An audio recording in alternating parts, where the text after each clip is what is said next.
I did a session for a guy named Phil O'Kelsey in Studio 3 at United Western in 1970, early 76. I think it was my first real recording union. I don't think the record even came out. After meeting these guys, Jeff McCarl called me once. He goes, come down to Studio 55, Richard Perry's studio, for a Diana Ross session. We need a guitar player now. Get in the car and come now. I'm still at my parents' house. I go, holy shit, okay, yeah, I'll be there. I grabbed a little amp and a couple of effects and the guitar and ran.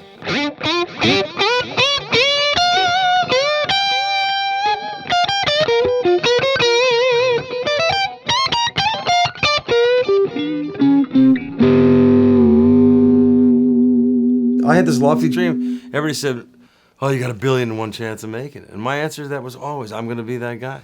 My dad asked me that when I was 9. I told him what I want to do. He goes, dude, it's a crazy dream, man. What if it doesn't happen? I go, there's no way it's not going to happen.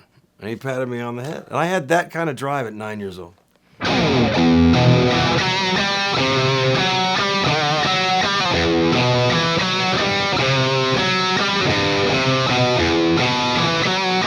When I started, getting a feedback, playing in front of an audience, we played at the 5th grade graduation. The place went apeshit, It was like screaming. We felt like we were like, this is what it feels like. And it was like the greatest high I've ever had in my life. And, it's the only moments when I'm on stage for the 2 hours or whatever it is, that life stops. And I'm just focusing on this and the music and getting that across. You disappear in it. It's the greatest thing in the world to be able to have something to express yourself besides your mouth, which usually gets everybody in trouble anyway.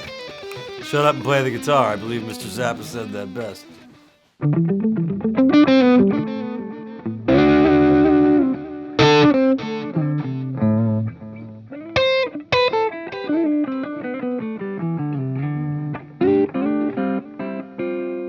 Ernie Ball they were the only Slinkies.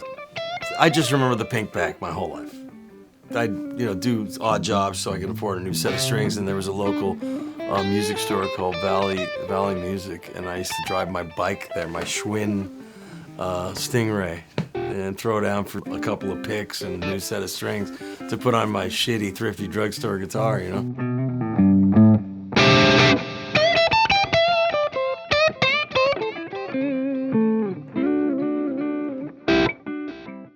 The Toto thing started to happen right after the Boz thing, or actually right before the Boz thing, in the midst of that whole thing, the beginning of 1977 to the end of 77.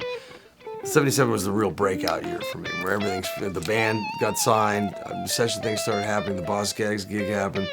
And I was like 19, just 20 years old maybe, and that was, I blink and here I am, 2019.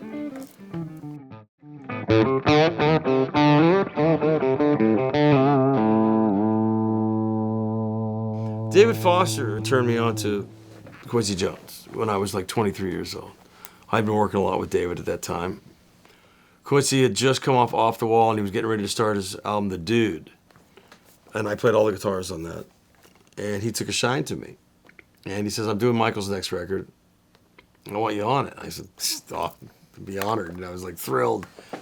That's me going.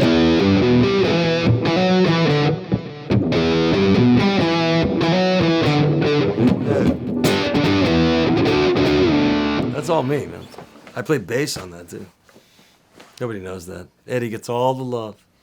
I'm just kidding. We tease each other about that all the time.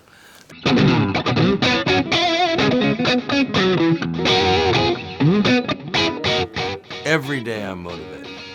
I have a stack of books like this in my office. I have a guitar plugged into a little practice amp in my thing, and I practice every morning. I get to take my kid to school, come back home, coffee, place is quiet, got my dog, and I practice. It's like meditation. I want to learn. The days of trying to be the fastest gun in the West are so far behind me, man. There's little kids that play better than me. But I'm trying to refine, find a new note, find a new thing,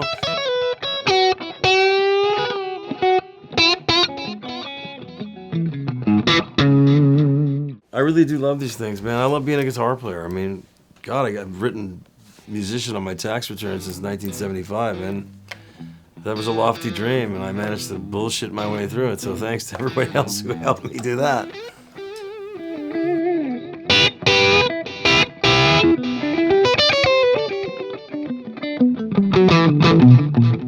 Some of the songs I play in my band I've been playing for 43 years.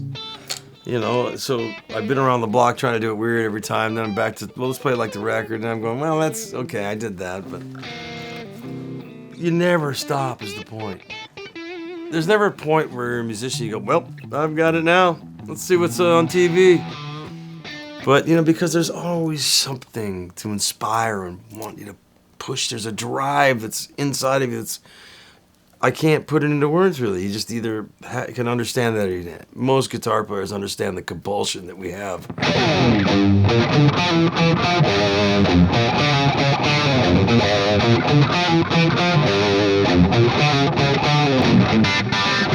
No, but man, this has been the greatest thing I could have ever imagined, having the gift to be able to hold this and make a living doing it and express myself as a human being through it.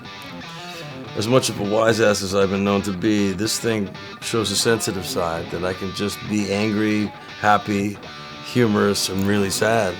And this guitar, same guitar, is so expressive with the things you can do with it if you spend a little time learning how to do it and find your own way with it. But I don't know what I'd do without this thing. That's really the truth.